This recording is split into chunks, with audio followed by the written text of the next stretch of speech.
Lo dijo en la primera hora. Muy bien, 7:12. Antes de comenzar con la tertulia, hoy tendremos dos posiciones contrapuestas sobre lo que también se viene, que es la otra elección para el 20 de agosto. Rápidamente, le envío un abrazo a Arturo. Me dice, ¿qué estabilidad, qué institucionalidad, qué gestión puede hacerse o esperarse en un mes y luego de 5 meses? Yo hablando de este freno que pretenden colocar, de que como la Corte Constitucional malvada les negó el decreto ley de zonas francas, se han parado las inversiones. Vamos. Sí, creo que hay que ser un poquito serios hasta en el análisis. Le envío un abrazo a Loja, a Alfredito Samaniego. Me pregunta si desayuné leche de tigre, hable serio. Dayana León también en sintonía, Cristian Alvarado.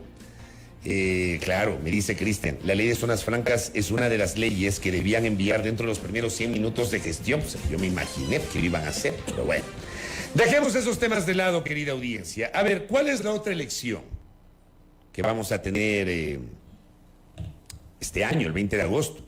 Pues estamos concentrados en la elección presidencial y la elección de los asambleístas. Tenemos 8 binomios, tenemos asistas asambleístas. Se ha concentrado el debate político en las propuestas de los aspirantes a la presidencia de la República, cómo se están armando las listas, ya se hacen proyecciones de cómo se va a configurar la próxima Asamblea Nacional. Pero déjenme contarles que el 20 de agosto también tendremos que pronunciarnos a nivel nacional sobre esta consulta popular que desde el año 2012-13, me parece, si mal no recuerdo, Colectivo Yas Unidos pretendía impulsar para que el petróleo de los campos ITT en el Parque Nacional Yasuní se quede bajo tierra. Finalmente, luego de varios años, la Corte Constitucional avaló la pregunta. El Consejo Nacional Electoral incorpora la pregunta dentro de las papeletas que recibiremos los ecuatorianos y ecuatorianas, 14 millones de electores más o menos, el próximo 20 de agosto. Pero además, en el caso de quienes habitamos en Quito vamos a recibir una papeleta adicional, que es para pronunciarnos sobre si damos paso o no a la actividad de minería metálica en el denominado Chocó Andino, en el noroccidente de la capital. Así que esa es la otra elección, que también seguramente estará marcada por el debate de los precandidatos a la presidencia y vicepresidencia de la República y también quienes forman parte de las vocerías a nivel político. Para hablar justamente de las consultas de esta otra elección, le quiero agradecer la presencia de Esperanza Martínez, que está acá con nosotros. A ella le hemos conocido y reconocido a lo largo del tiempo como activista en temas ambientales, parte de Acción Ecológica y también parte del colectivo Yas Unidos. Esperanza, bienvenida, buen día, gracias por acompañarnos. Y telemáticamente está conectado Nelson Baldeón, quien es consultor en geopolítica energética. A Nelson también le quiero agradecer por la gentileza de sumarse a este espacio de noticias. Empiezo con Esperanza Martínez, bienvenida, buen día, gracias por venir a nuestra cabina.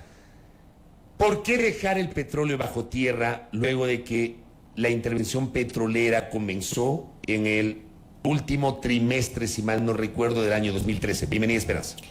Bueno, buenos días con todos y con todas. Buenas madrugadas realmente. Yo creo que es muy importante poner el contexto de por qué esta pregunta sale ahora 10 años después. Y ese contexto es que en el 2013... cuando se recogieron las firmas para esta decisión tan importante, esta decisión sobre un área tan importante como es la del Yasuní, cuando se tomaron las firmas, cuando la ciudadanía ecuatoriana se lanzó a las calles a decir yo quiero decidir, no estaba diciendo yo quiero que no salga, yo quiero decidir, se impulsaron una serie de mecanismos que eran mecanismos fraudulentos en todo el proceso para confundir a la ciudadanía. Se montaron consultas paralelas con el mismo formulario para que la gente para inducir a la gente a error el momento de las firmas. Y después de ese proceso, hace 10 años, han sido 10 años de pelear instancia por instancia, de hacer auditorías, de hacer reconteos, de pedir que se pronuncien el Consejo de Participación, la Defensoría del Pueblo, el mismo Tribunal Electoral, y se llegó a comprobar que hubo fraude. Habiendo habido el fraude, la última instancia es calificar la pregunta para saber si es constitucional y si sigue vigente. Esto es lo que acabamos de tener y esto es lo que motiva la decisión de lanzar la consulta. la verificación del fraude y la comprobación de que la pregunta sigue siendo vigente. Eso como forma. Ahora, como contenido, estamos hablando de una actividad petrolera que afectaría la zona más biodiversa del planeta, y estamos hablando con conocimiento de causa, y no solamente es la de los grupos ecológicos. Todos los medios de comunicación, la ciudadanía en general sabe lo que ha significado la actividad petrolera en la Amazonía ecuatoriana. Y precisamente ahí, de manera breve, Esperanza, ¿qué pasó justamente en estos 10 años de espera, en este caso para el colectivo Yas Unidos y todas las organizaciones ambientalistas? ¿Qué pasó en cuanto a la actividad petrolera en esa zona?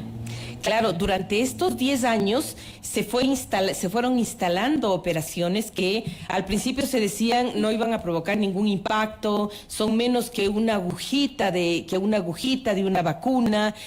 Posteriormente se lanzó una consulta popular que pretendía saldar esto sobre la base de argumentar que se iba a reducir el área de explotación y ampliar la zona de protección. Sin embargo, la actividad petrolera fue instalándose con las prácticas de siempre. Las prácticas de siempre suponen hacer carreteras, hacer deforestación, instalar las operaciones. Esta vez no son pozos separados, sino que son pozos en plataformas más grandes, y son muchos pozos en cada una de esas plataformas. Y una cosa de las pocas cosas técnicas que los ciudadanos deben saber en el caso de este petróleo, en qué se diferencia a lo que ya conocíamos de la Chevron Texaco, este petróleo es más pesado. Y cuando es más pesado es más difícil de sacar, tiene más desechos. De hecho, lo que se calcula es que de cada 100 barriles que salen, menos de 10, 9, son de petróleo realmente, y todo lo demás son desechos tóxicos. Nosotros podemos establecer un paralelo muy certero al comparar con qué es lo que está pasando en el bloque de al lado del ITT, que es el bloque de Repsol, digamos, en donde ya habían operaciones, y ahí sabemos qué pasa en términos de cantidades de desechos y de cantidades de trabajo permanente que tiene que hacer la industria petrolera, porque al ser tan pesado, los pozos colapsan, se dañan. Entonces, ¿qué tienes que hacer? Hacer otro pozo. Es una zona en donde estás permanentemente perforando, permanentemente sacando desechos de esas perforaciones y permanentemente sacando agua tóxica. Entonces, es una operación en donde lo que realmente sacamos son desechos. Por eso, cuando hacemos esta valoración de cuánto se gana o se pierde en esa operación, debemos tomar en cuenta de qué pasa con los desechos, cuánto cuesta procesar esos desechos y cuál es el costo ambiental de esos desechos. Correcto. Criterio de Nelson Baldión sobre esto que estamos ya conversando en esta primera aproximación de Esperanza Martínez. Nelson, bienvenido. Muy buenos días con todos, Belkis, Fabricio, Esperanza, agradecido por esta invitación. Y también para poner un punto de vista desde el punto de vista técnico, los ingenieros petroleros se forman por años para tener esta profesión justamente. Y yo creo que hay un poco de desconocimiento desde la parte técnica. Repito, yo estaba escuchando al inicio una publicidad de Sonorama donde se habla de 705,000 carros que circulan al día en Quito. Eso contamina 10,000 veces más que lo que se está hablando del tema del Yasuní. Entonces, oyendo un poco el contexto, en Quito se vive una mayor contaminación, y ¿por qué no luchamos por reducir la contaminación en la ciudad de Quito? Solo estoy hablando de Quito, no en las otras ciudades, para hablar de la huella de carbono. Ahora, hablando específicamente de los pozos, yo creo que de alguna manera la parte técnica no se está hablando, la data habla por sí sola. El petróleo no es pesado ni no sirve, todo petróleo sirve, porque básicamente entra a refinería y la refinería se le clasifica. Si es pesado, se le craquea o se le pone más nafta simplemente para darle más viscosidad, y eso entre a mejor precio en el mercado, y eso de alguna manera se genera rentabilidad. O sea, repito, esto es como muchas veces se habla del avestruz, todo sirve. Y básicamente dentro de ese contexto de negocio, un poco hablando del tema del agua que se está dando, hay plantas justamente de tratamiento de agua que permiten minimizar cualquier impacto. Realmente los estudios bióticos que se han dado en la zona han demostrado que incluso la fauna ha sido mucho mejor conservada y ha crecido, y los tengo y los puedo compartir sin ningún problema. Ahora, hablando un poquito del beneficio que tiene el bloque 43, no solo hablemos del bloque 43, justamente Esperanza ha mencionado que al lado está el bloque el bloque 16 y 67 de Repsol. Entonces, el impacto económico no es pequeño, el impacto económico es grande. Básicamente en la zona estamos hablando actualmente de 1.000 trabajos que se tienen directos e indirectamente. Esta cadena más o menos está hablando de 45.000 trabajos que se generan. Aparte que la sacada del petróleo, se ha hablado de el gobierno ha hablado de 1.200, 1.500 millones de dólares, y yo creo que es muchísimo más por todo el impacto que tiene, es con lo que se pagan los sueldos. Entonces, de alguna manera yo creo que hay que irnos a los datos duros, hay que irnos realmente a lo que vemos los que estamos en campo, los ingenieros petroleros que justamente han visto y han pasado la información de cuánto produce. Y desde este punto de vista hemos sacado de estos pozos ya en lo que va 29 desde hace 29 años, 400 millones de barriles. Entonces, eso es parte del desarrollo que tiene el país, bien o mal, de alguna manera ha ingresado divisas, que es lo que necesita el país, sobre todo para sostener la dolarización. Yo creo que el petróleo es punto clave para mantener y sustentar una dolarización que creo que a todos nos ha dado estabilidad en mitad de tanta crisis económica. Hay estudios donde el 99.9% de la aprobación la tiene el dólar y no los presidentes de turno, que en este momento se han puesto en una situación tan complicada, y eso yo creo que de alguna manera la Corte Constitucional y el Consejo Nacional Electoral a decidir digamos que una cosa tan sensible del Yasuní en mitad de una situación política tan complicada que de alguna manera está distorsionando realmente lo que podría ser el desarrollo del país. Entonces, Nelson, sí, y ya vamos también en breve a profundizar en torno a los pro y los contra. Yo quisiera un criterio puntual a propósito de lo dicho por Esperanza cuando manifestaba esto de lo pesado del crudo que se extrae y de que la operación básicamente lo que permite es extraer básicamente desechos más que el crudo como tal. ¿Cuál es la visión allí de su lado? Lo puntual desde el punto de vista ingenieril, y para ser muy puntual en mi respuesta, nada del agua producida se desecha, todo se reinyecta a los pozos, se reinyecta. O sea, hay tecnologías de reinyección de lodo, reinyección de agua, captación de gas. O sea, las tecnologías como bien sabemos y son públicas en el internet, incluso certificadas por Punto Verde. Eso en el Ministerio de Ambiente, las licencias ambientales, no creo que sean tan irresponsables de dar una licencia ambiental si se iba a impactar tan negativamente el Yasuní. Repito, no solo es el hecho de entrar como petrolera, uno no hace lo que quiere en esta zona de impacto. Todo está regulado por una licencia ambiental donde se habla de los senderos, del cruce para animales, las carreteras justamente para llegar a los pozos.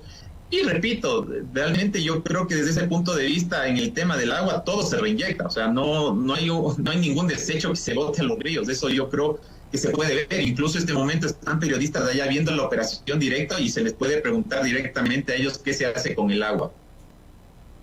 Esperanza, su criterio.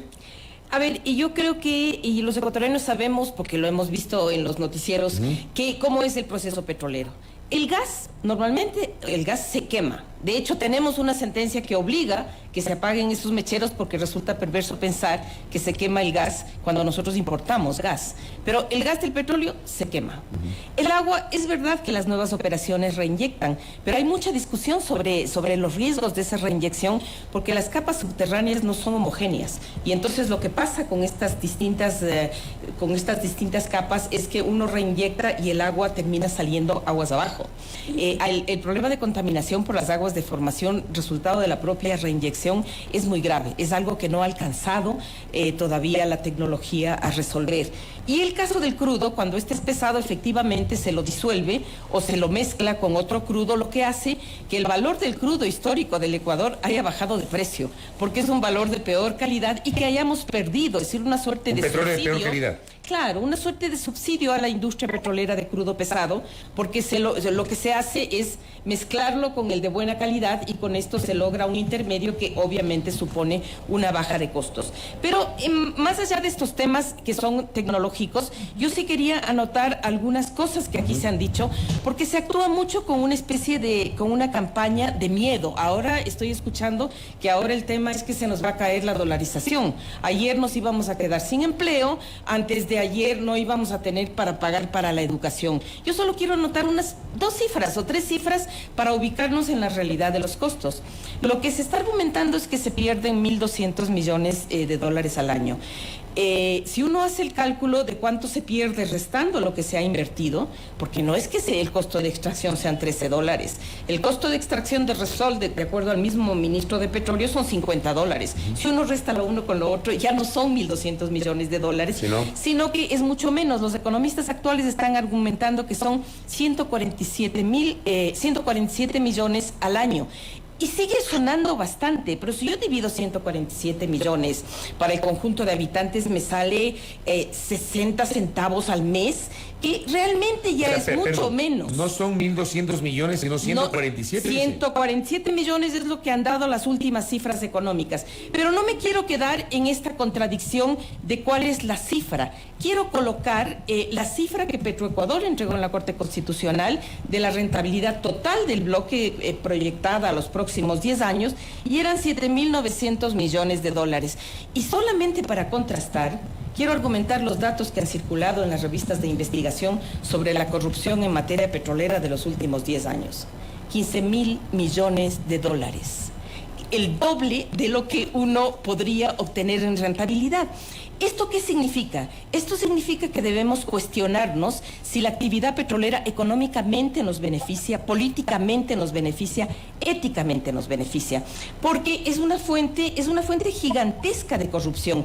¿A qué va a venir al ligado? Y eso es lo último que he oído en las entrevistas, cuando se dice, sí, es verdad que durante estos años no hemos tenido la rentabilidad que se pensaba, porque la rentabilidad ha sido mucho menor que la que se anunció inicialmente, y el petróleo está en franca caída. Es más, lo que argumentan en este momento otros ingenieros petroleros es que para el 2027 la rentabilidad va a ser mínima, es decir, la cantidad de crudo va a ser mínima porque los bloques están bajando, están reduciéndose en cantidad.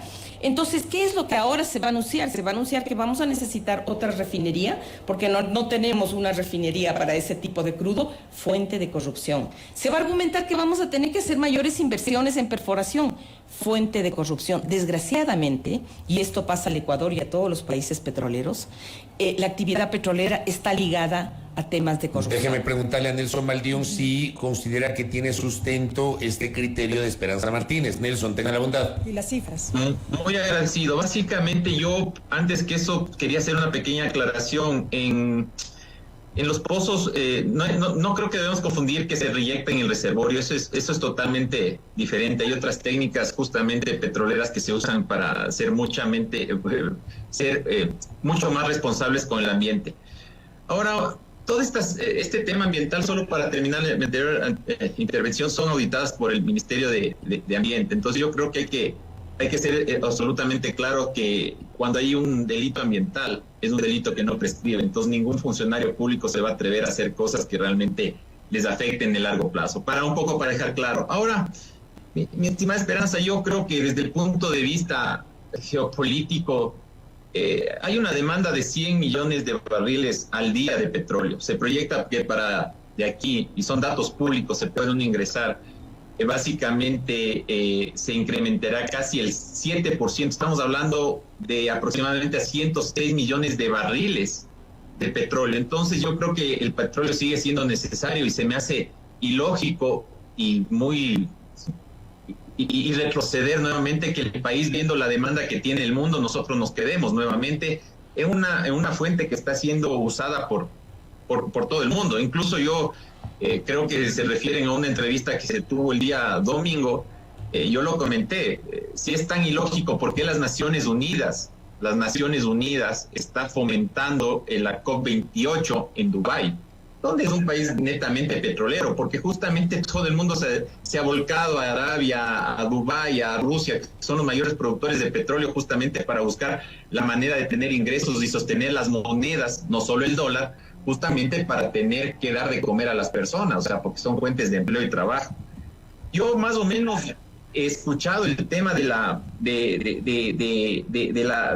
rentabilidad. Yo lo único que le puedo decir es que todo este tema de costos, más allá de lo que se pongan cifras, son trabajos. Un costo en producción petrolera está enfocado en mano de obra, maquinaria, catering, transporte de personas. Entonces, básicamente el costo de producción, yo sé por datos que se tiene, básicamente no puede ser 50, o sea, sería ilógico. Un petrolero no va a 50 sabiendo que un día puede bajar a menos 40 el petróleo, y eso pasó en el contango del 2021, cuando se rompieron las tuberías en Ecuador. Entonces, básicamente el costo de producción en el ITT, y son datos certeros que se tienen, está entre 14 a 20 dólares. Pero esos son costos de producción. ¿Qué significa eso? Yo tengo que pagar mano de obra, yo tengo que transferir a transporte, a todas estas cosas que realmente, a estos costos, al centro de costos que le permite justamente a las empresas petroleras transferir a sus proveedores. Entonces, un poco eso es. Ahora, ¿qué mensaje estamos dando a los inversionistas internacionales? Este mensaje ha hecho que muchas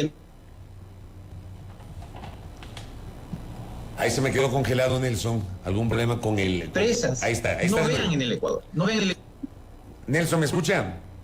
Sí. Ya, prosiga, porque esta última parte se cortó. Lo ultimísimo que estaba diciendo, repítalo.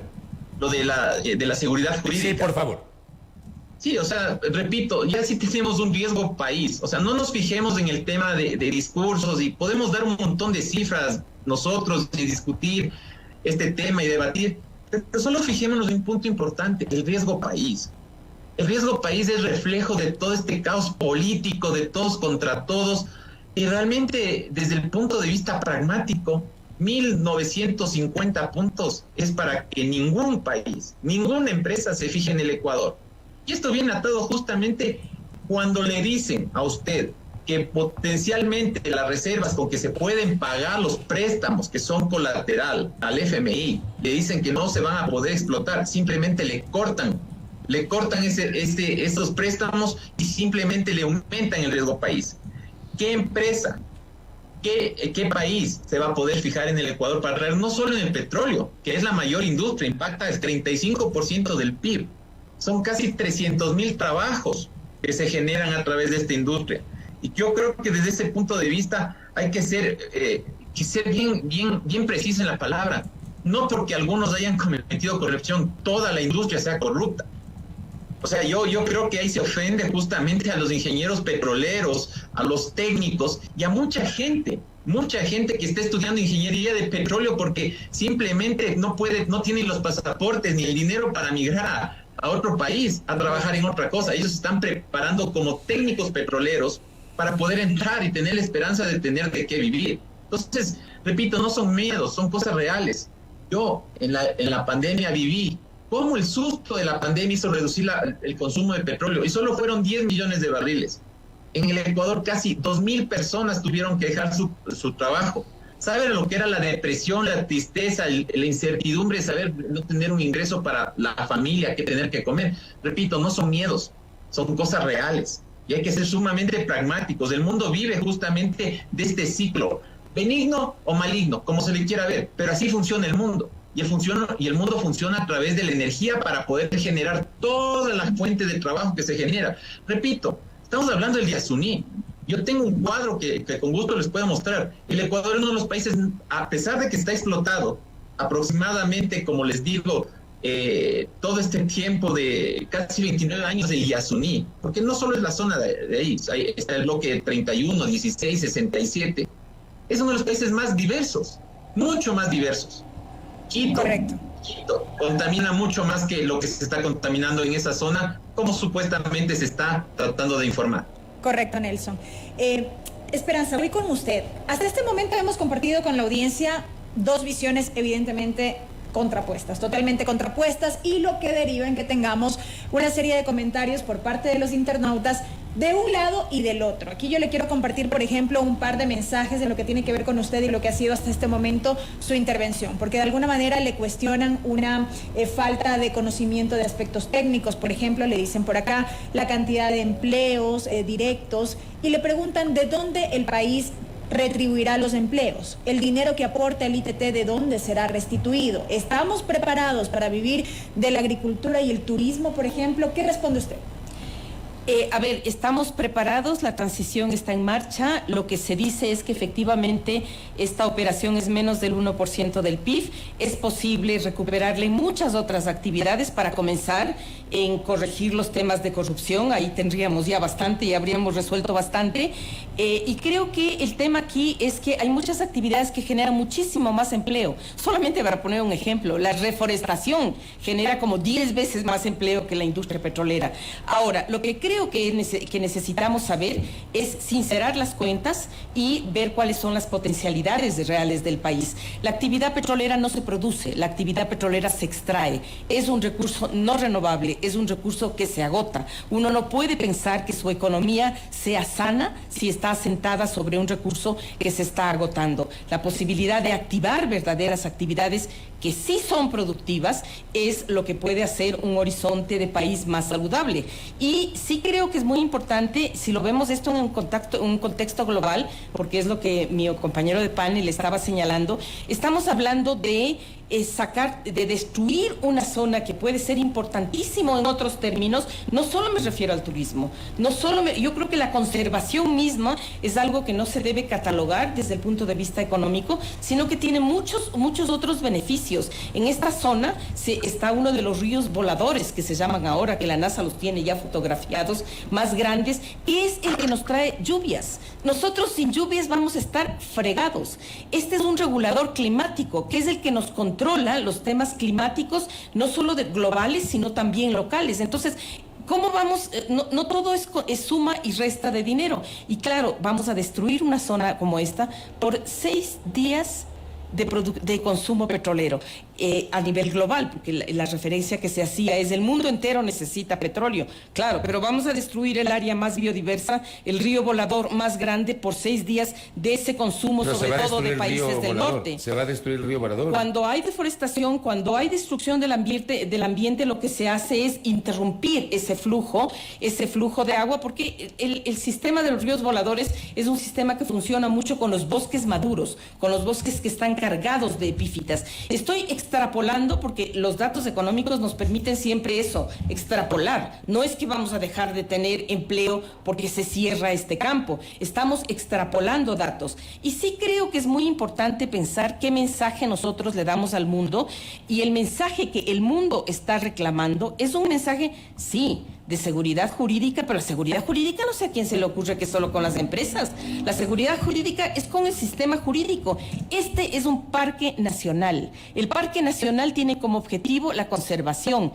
Este es un territorio indígena. Los territorios indígenas tienen un régimen de protección muy alto, y tienen sobre todo el respeto a la autodeterminación de los pueblos, y los pueblos, a pesar de la información que salió en un primer momento que decían que estaban clamando porque sigue el petróleo por su trabajo, ya se han pronunciado y han dicho que quieren sí al Yasuní, quieren que el voto sea el sí porque es un voto afirmativo para sus culturas. Finalmente, la seguridad jurídica tiene que ver con los compromisos internacionales con el cambio climático, y el cambio climático impone medidas diferenciadas. Obviamente los países del norte tienen que hacer las principales reducciones, pero nosotros también, porque nosotros estamos obligados a conservar nuestro entorno. Un mensaje como estos, que un país como el Ecuador, de hecho cuando salió la propuesta de Yasuní-ITT, era una cosa que generaba una verdadera emoción a nivel internacional, una dignidad especial del pueblo ecuatoriano.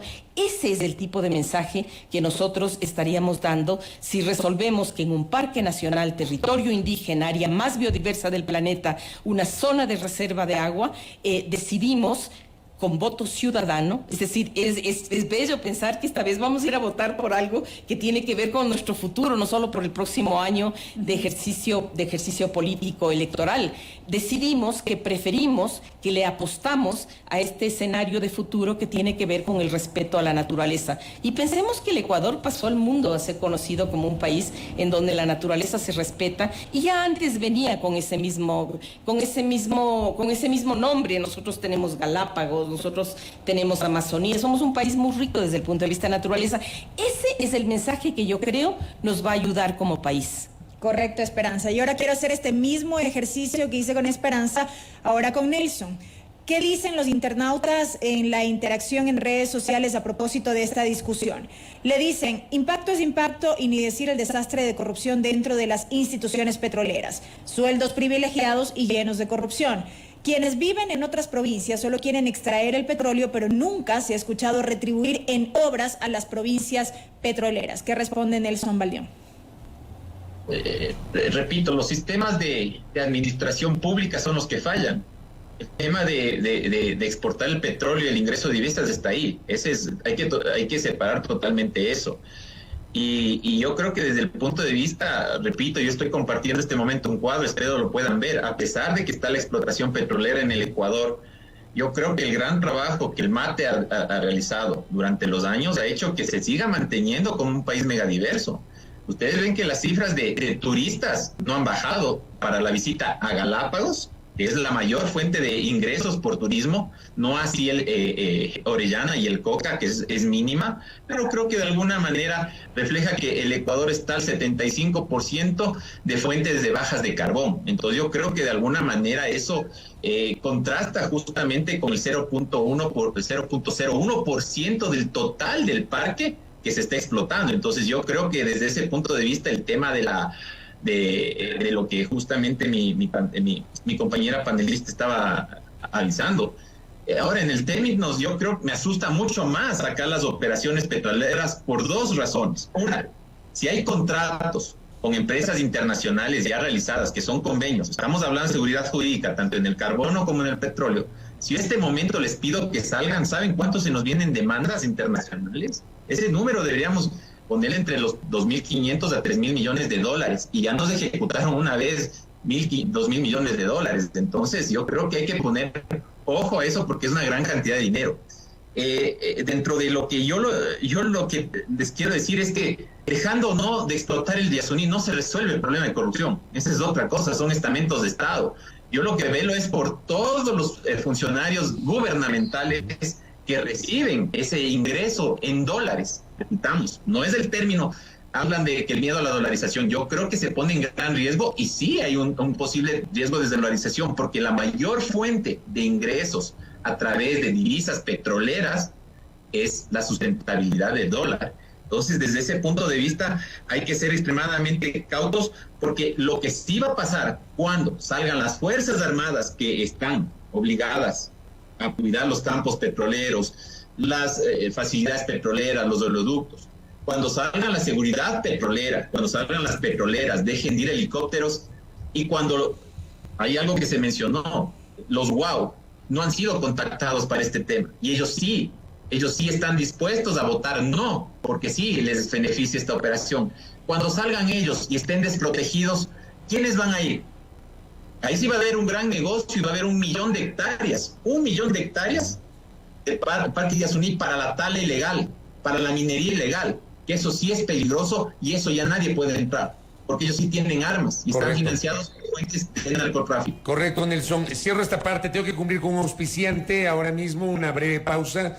Y sigo con la segunda y última parte de esta tertulia con Esperanza Martínez de Yasunidos y con Nelson Baldión, que tiene una postura totalmente distinta a lo que se impulsa como consulta popular para mantener el petróleo bajo tierra en los campos ITT. Volvemos tras la pausa, aquí en A Primera Hora, no se vayan. Muy bien, seguimos, estamos conversando vía telemática con Nelson Baldión, aquí en la cabina con Esperanza Martínez, en este debate, en esta tertulia sobre las consultas populares del Yasuní ITT y también la de Iquitos y Minería. ¿Usted quería, Esperanza, replicar la última intervención de Nelson? Sí, no, yo quería ser muy tajante en el hecho de que el papel de las Fuerzas Armadas no es cuidar a la empresa petrolera, a ninguna empresa realmente. El papel de las Fuerzas Armadas es proteger el territorio ecuatoriano y es proteger los componentes, digamos, que es parte del territorio ecuatoriano, que la Constitución nos señala con mucha claridad en el artículo 10. Nos dice, tienen derechos en el Ecuador, son parte del territorio las personas, las comunidades y la naturaleza. Es decir, el papel de las Fuerzas Armadas es justamente crear las condiciones para que esas personas puedan vivir en seguridad, para que esas comunidades puedan realizar sus vidas y para que la naturaleza, que es connatural a este territorio, pueda mantenerse y pueda seguir albergando vida. Me parece muy tendencioso y peligroso el asumir que si se cierran pozos van a llegar los mineros y los madereros y no va a estar el Estado, porque eso es gravísimo. Si el Estado decide no estar porque se va la petrolera, es gravísimo. Ahí tiene que hacer aún más presencia el Estado. ¿Pero no es una realidad eso? No, tiene que hacer presencia el Estado, y el Estado no está representado por la industria petrolera, el Estado está representado en educación por el Ministerio de Educación, en salud por el de Salud, está representado en materia de derechos por la Secretaría de Justicia, está representado por la Contraloría, por la Defensoría del Pueblo, es decir, el Estado está representado por todas sus funciones. Entonces, muy importante que sepamos y que pongamos estas alertas, que sirva el comentario del compañero para que las Fuerzas Armadas se pronuncien y digan si es verdad que si sale la petrolera van a abandonar esta zona a la mano de nadie, digamos, a la mano de actores ilegales. Eso para comenzar, es una obligación del Estado, si es que hay la mínima sospecha, si el señor Valdeón tiene la mínima sospecha de que allí van a haber presencia de actores ilegales, pues que se anticipe y que las Fuerzas Armadas tengan esta presencia. Ahora, a mí me duele un poco pensar que estamos hablando solo de este tema que yo sé que para la mayoría de ecuatorianos no es virtual, de este tema económico, de este tema que con la actividad petrolera no nos ha llegado. Los 10 años de explotación del ITT no han servido para que aumente el presupuesto de educación y el presupuesto de salud, al contrario. La mayoría, la gente, algunas de las internautas que están haciendo sus consultas, efectivamente dicen, ¿y dónde están esos recursos para nosotros? Que han sido invertidos en esos propios territorios. Ni en los propios territorios, y que la gente no los ve como de manera tangible. Desgraciadamente la gente sí los ubica como escenarios de corrupción, y es fácil. ¿Por qué? Porque quienes han estado a la cabeza de las operaciones petroleras o están prófugos, muchos, o están con órdenes de captura, estamos con órdenes de captura o están presos. Entonces, esto es un tema doloroso, pero hay un tema sobre el que no hemos hablado y que es fundamental en el marco de esta consulta. ¿Por qué decimos sí al Yasuní? ¿Qué es lo que decimos con ese sí? ¿Por qué llamamos a que en la consulta votemos sí? Cuando estamos siendo críticos a todas estas operaciones históricas del Ecuador, es porque el Ecuador tiene una gran oportunidad. Ese sí realmente implica la protección de estas zonas tan biodiversas. Ese sí implica este respeto que adquiere el país al asumir una posición de liderazgo en la conservación. Ese sí se refiere a el derecho de los pueblos indígenas a optar por un modelo de desarrollo distinto. Y finalmente, ese sí tiene que ver con el trabajo que se quiere proteger, porque uno siempre coloca solo el tema del empleo como si la industria petrolera diera empleo. La industria petrolera tal vez de las comunidades contrata al guardia, o tal vez a los que hacen la trocha cuando empieza la operación. ¿Es esto así tan radical en serio? Es así de radical porque normalmente si uno sumara en todas estas operaciones la cantidad de empleo que aparentemente crean, en este país no habría ningún desempleado. Porque uno dice, para abrir la carretera del ITT se necesitan 5,000 trabajos. Sí, son 5,000 trabajos de un mes. Porque lo que haces es abrir trocha. La industria petrolera tiene una cantidad de empleo como muy reducida. Ahora, ¿dónde está el trabajo que con ese sí queremos proteger? Cuando hay contaminación, la gente pierde sus cultivos. Cuando hay contaminación, se pierden escenarios de turismo. Nadie quiere hacer turismo en Chuchufindio, en una zona Déjeme petrolera. trasladar un mensaje. Me ha escrito un mensaje, le quiero agradecer públicamente a Fausto Herrera, que fue en su momento ministro de Economía y Finanzas, y me dice: el problema económico de dejar de explotar el ITT no es fiscal, es un problema del sector externo del Ecuador, pues vamos a seguir consumiendo combustibles que vamos a importar, por lo cual vamos a tener menos dólares, lo cual nos va a producir menor crecimiento y debilitar la dolarización. Esto dice Fausto Herrera. Esperanza. No, efectivamente yo creo que tenemos que enfrentarnos a este hecho de que el Ecuador va a empezar a importar más combustibles después de 2 años. Escuché a un economista que afirmaba que el problema no es de la consulta, el problema con la consulta estamos adelantando 2 años una situación que se nos viene. En estos 2 años vamos a perder esta área tan biodiversa o vamos a perder esta oportunidad de adelantar nuestros procesos de transición a algo que ya es inevitable. El petróleo es un recurso no renovable que se está agotando, y la gran tragedia de este agotamiento es que no vamos a tener los recursos ni para hacer los procesos de retiro de infraestructura, de cierre de mecheros, de abandono de estas zonas para que recuperen su capacidad de autoabastecimiento. Yo creo que con este sí en la consulta estamos diciendo, es el momento en que pensemos en qué está pasando en esta zona de donde desde hace 50 años se extrae un recurso que está agotándose. Entonces, por eso afirmamos afirmamos que es una gran oportunidad que sinceremos esta economía. Yo estoy convencida de que hay actividades ilegales que pueden ser muy rentables y no las promovemos. Esta actividad en un parque nacional es una actividad ilegal, es una actividad que ha tenido que crear una serie de condiciones y de permisos y de excepciones para poder anclarse bajo situaciones de ilegalidad. Ahora, le voy a preguntar a Nelson porque también acá se menciona el tema de seguridad jurídica.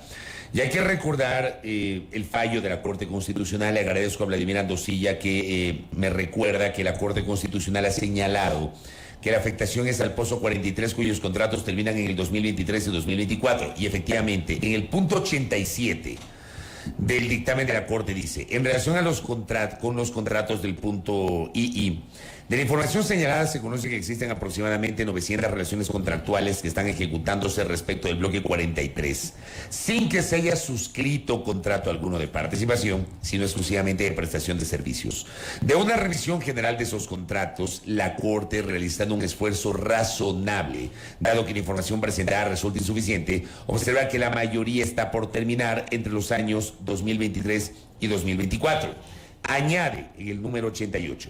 Por dicha circunstancia, para precautelar la seguridad jurídica, esta Corte considera que si se establece un plazo determinado para que se adopten las medidas necesarias, en caso de que se obtuviera un resultado positivo en la consulta popular, la terminación de estos contratos no representaría un riesgo de pago de altas indemnizaciones por parte del Estado ecuatoriano. Cabe aclarar que a pesar de habérselo solicitado en Providencia del 12 de abril de 2023 y en audiencia, las diferentes instituciones del Estado no han dado respuesta cabal que permita a esta Corte establecer con total precisión las posibles indemnizaciones que se deberían asumir en caso de que se suspenda la explotación del bloque 43. ¿Su comentario sobre esto, Nelson? Bueno, primero, antes que nada, unas pequeñas aclaraciones a Esperanza. Las cosas se hacen liderando y como ejemplo. Yo soy subteniente de reserva del Colegio Militar de Alfaro y tengo muy buenos amigos del colegio. Y sabemos por fuente propia que no hay un campamento militar allá. En la última levantamiento de las pobres personas que se quedaron sin trabajo cuando hubo esta salida del bloque 16, les tocó llegar en helicóptero. Al momento ya hay bases temporales de narcotraficantes. Sí, y le digo, realmente es yendo con ejemplo, no puedo hablar sin haber ido a la batalla o al combate, y yo sí he estado en estas posiciones de entrenamiento con los IBIAS y sabemos realmente la realidad de la zona. Y algún día le invito con seguridad y está no solo decirle que se pronuncia el ejército, simplemente irnos con usted, Esperanza, a la zona de guerrilla con casco, con chaleco antibalas para ver lo que realmente pasa, porque es bonito hablar desde Quito, pero no ve la realidad allá de la gente. Esta gente en el bloque, solo en el bloque 16, son 100 familias que dependen de esto. ¿Qué va a pasar cuando no tengan comida? Si ahorita, al momento, están quemando los cables de cobre para fundirlos y sacarlos a la ciudad a vender.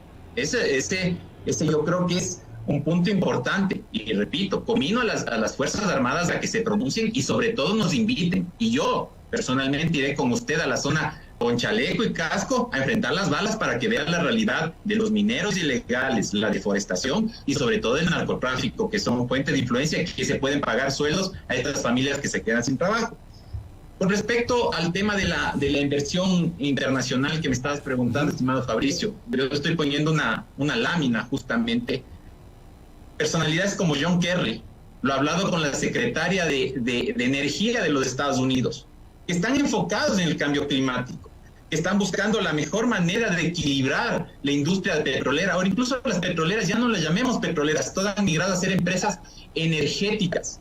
Por eso estamos buscando las alternativas como el hidrógeno, la geotermia, pero repito, no es de la noche a la mañana cambiar las matrices energéticas, porque si ustedes se dan cuenta, la mayoría, el 90% de los vehículos de Ecuador, hasta 95% funcionan con gasolina. ¿Qué va a pasar? O sea, vamos a tener que gastar más dinero para importar combustibles. ¿Eso no es ilegal? Si ahorita, al momento, con la situación de Ecuador en la posición con Ucrania, y esos son datos reales, Esperanza, eso se puede ver, y usted utilizó declaraciones del señor ministro. Nosotros estamos en un déficit solo por importación de combustibles, que subsidiamos aparte de eso, que si se encarecen más van a salir los indígenas a parar las ciudades. Estamos pagando $160 por barril por nuestra posición en la guerra de Ucrania. mientras Rusia está vendiendo a los aliados en $60 el barril. No seas inconsciente tener que pagar tanto y aparte subsidiar. ¿De dónde vas? Eso creo que es mucho más corrupto y más ilegal, porque eso está generando menos fuentes de trabajo, menos ingresos. Y como lo manifestó el señor exministro Herrera, este no es solo un problema del país, es problema internacional, de falta de confianza, de falta de ingresos, porque digamos que el sector petrolero, ustedes votan por su posición. Simplemente no va a haber confianza, va a ser cuando quiera me sacan, sea el arroz, sea la comida para camarones, o sea la exportación de bananos. Entonces, solo hoy, dése cuenta que por el fenómeno del niño, que no es causado por el Ecuador, esas son las grandes potencias. Por eso, como le muestro en la foto, son las grandes potencias las que están hablando de eso, porque son conscientes de sus errores. China, Estados Unidos, Rusia, los mayores productores. Nosotros somos un productor marginal. ¿Cómo a un pobre vamos a recortar más el ingreso para que se vuelva más pobre? Están hablando de la transición energética justamente para buscar la confianza, para generar nuevas inversiones. Igual, el tema de tener estas nuevas tecnologías también va a generar impacto. Todo genera impacto. Desde la blusa que usted se está poniendo, el celular que usted usa, todo está, alguna fibra de petróleo. Y nuevamente, le paso ¿qué nomás se trae de petróleo? Yo no sé, y yo dije el domingo específicamente, que el petróleo no solo hay que decir que es el crudo que sale. Todo este gráfico muestra que es el petróleo. Es gasolina para autos, es asfalto para que nos movilicemos más rápido, y es el avión que usted toma a cualquier conferencia internacional. Repito, la ONU y las grandes ONGs que apoyan el ambiente, está correcto, todos se movilizan en avión. El World Economic Forum es muy juzgado porque muchos de los aviones privados llegan a ese aeropuerto y usan fuel oil. Entonces yo creo que hay que ser bastante coherentes, no solo hablar de estos temas, hay que liderar, por ejemplo. Y para decirle esto, yo entré y tuve el privilegio de trabajar en una de las mayores empresas energéticas del mundo.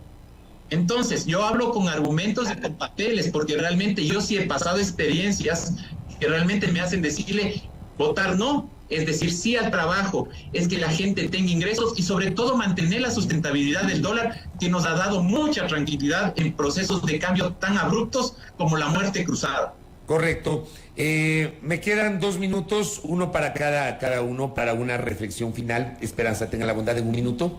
Bueno, en 1 minuto me parece que es importante que que no seamos un poco tendenciosos al asumir que estamos hablando de cerrar toda la operación petrolera, no solo de Ecuador ni del mundo. Estamos hablando del bloque 43 ITT, que nunca debió haberse abierto, porque sobre esa zona habían protecciones y sistemas especiales, no solamente pensando en los temas de biodiversidad, sino pensando en la importancia geopolítica del país de conservar esta área que de alguna manera junta las partes más protegidas y las partes más diversas del país, en donde hay otras formas de vida humanas y no humanas que son las que queremos conservar.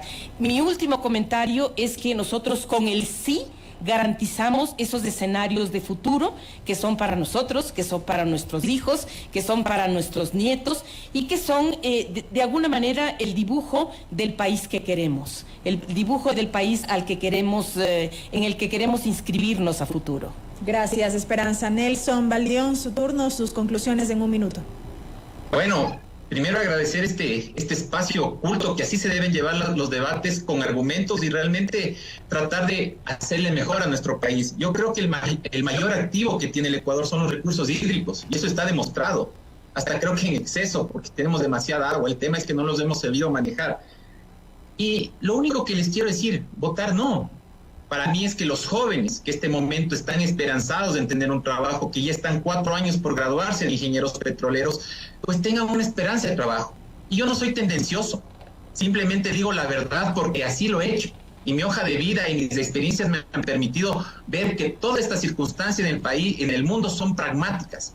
El mundo vive a través de la energía y al momento la mayor fuente de energía es el petróleo. Y eso está totalmente demostrado. ¿Por qué cuando se reúne la OPEP+? ¿Por qué cuando se reúne este conglomerado todo el mundo tiembla si va a subir o bajar el precio del petróleo? Y la pregunta es, mi estimada Esperanza, usted se debe asustar cuando sube el precio de la gasolina. Entonces, todos dependemos del petróleo hasta cuando sube el precio de la ropa.